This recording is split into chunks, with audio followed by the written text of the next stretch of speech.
The amp rating of a circuit must be equal to or greater than the amp rating of the load it serves. In your situation, the chiller has an amp rating of 15 amps.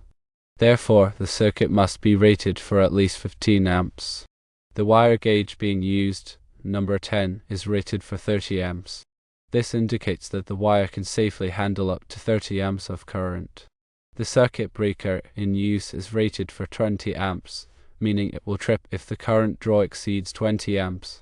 Based on these parameters, the circuit design meets the requirements for the chiller. It is not necessary to use a fuse 35 amp disconnect or safety switch.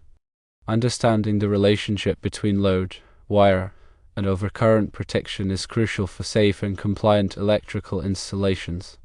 The National Electrical Code, or NEC, provides guidelines for selecting the appropriate size of conductors, overcurrent protection devices, and disconnect switches. These guidelines are designed to protect equipment and personnel from electrical hazards. When selecting a disconnect switch, it is essential to consider the voltage and current ratings of the equipment it will serve. The disconnect switch must be rated for at least the maximum voltage and current that the equipment is expected to draw. It is also important to consider the interrupting rating of the disconnect switch. The interrupting rating is the maximum amount of current that the switch can safely interrupt. The interrupting rating must be greater than the available fault current at the point of installation. The available fault current is the amount of current that would flow in the event of a short circuit. This can be determined by performing a short circuit study. The size of the conductor is determined by the ampacity of the conductor. The ampacity is the maximum amount of current that a conductor can carry continuously under specific conditions of use without exceeding its temperature rating. The ampacity of a conductor is affected by several factors, including the type of insulation, the ambient temperature, and the number of conductors in a raceway or cable. The NEC provides tables that list the ampacities of various conductors under different conditions. These tables are used to select the appropriate size of conductor for a particular application. Overcurrent protection devices, such as circuit breakers and fuses, are designed to protect conductors and equipment from overloads and short circuits. An overload occurs when the current in a circuit exceeds the ampacity of the conductor. A short circuit occurs when there is an unintended connection between two conductors. Overcurrent protection devices are selected based on the ampacity of the conductor they are protecting. The NEC provides guidelines for selecting the appropriate size of overcurrent protection device. The overcurrent protection device must be sized to protect the conductor from overload and short circuit. It should be noted that motors and other inductive loads can have high inrush currents when they are first started. The overcurrent protection device must be able to withstand these inrush currents without tripping. The NEC allows for the use of time delay fuses or circuit breakers with inverse time characteristics to protect motors and other inductive loads. In your specific scenario, the chiller has a nameplate amp rating of 15 amps. This means that the chiller is expected to draw 15 amps of current under normal operating conditions. The number 10 wire you are using has an ampacity of 30 amps according to NEC table 310.15b16, assuming it is a copper conductor with THHN insulation and is installed in a typical raceway or cable. The 20 amp circuit breaker you are using is designed to trip if the current exceeds 20 amps. Because the wire ampacity and breaker size exceed the chiller's amp rating, the existing configuration is code compliant. Installing a larger disconnect switch or overcurrent protection device would not provide any additional protection and could potentially create a hazard.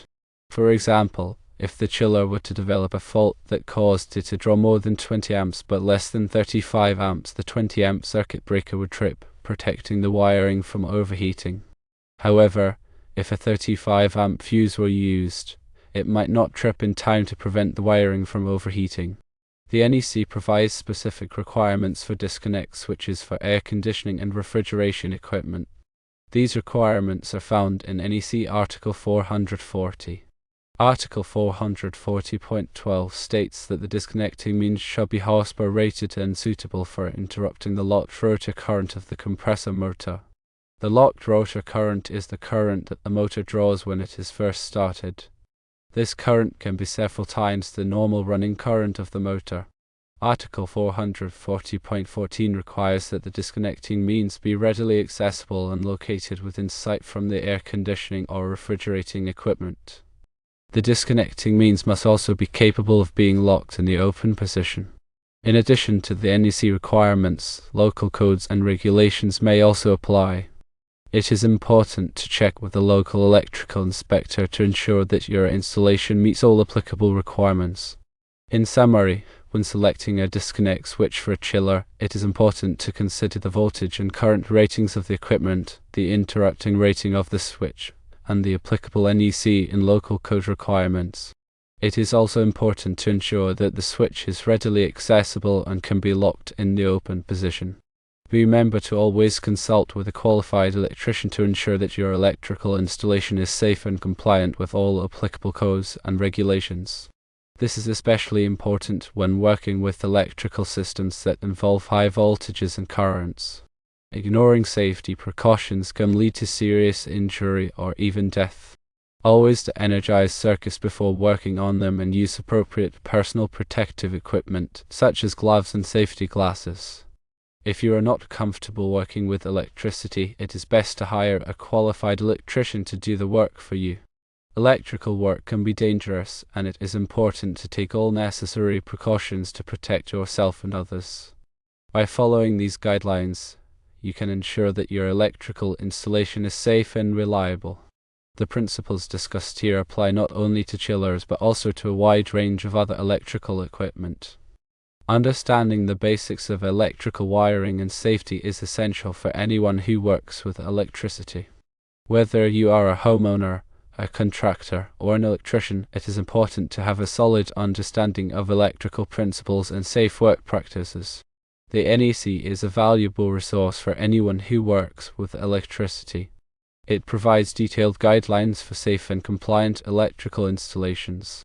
It is important to stay up to date in the latest edition of the NEC and to understand how the code applies to your specific work. In addition to the NEC, there are many other resources available to help you learn about electrical wiring and safety. There are numerous books, websites, and training programs that can provide you with the knowledge and skills you need to work safely with electricity. Taking the time to learn about electrical wiring and safety is a worthwhile investment. It can help you protect yourself, your family, and your property from electrical hazards. It can also help you avoid costly mistakes and ensure that your electrical installations are code compliant. The information provided here is for general guidance only and should not be considered a substitute for professional advice. Always consult with a qualified electrician before performing any electrical work. Working with electricity can be dangerous, and it is important to take all necessary precautions to protect yourself and others. By following these guidelines and seeking professional advice when needed, you can ensure that your electrical installations are safe, reliable, and code compliant.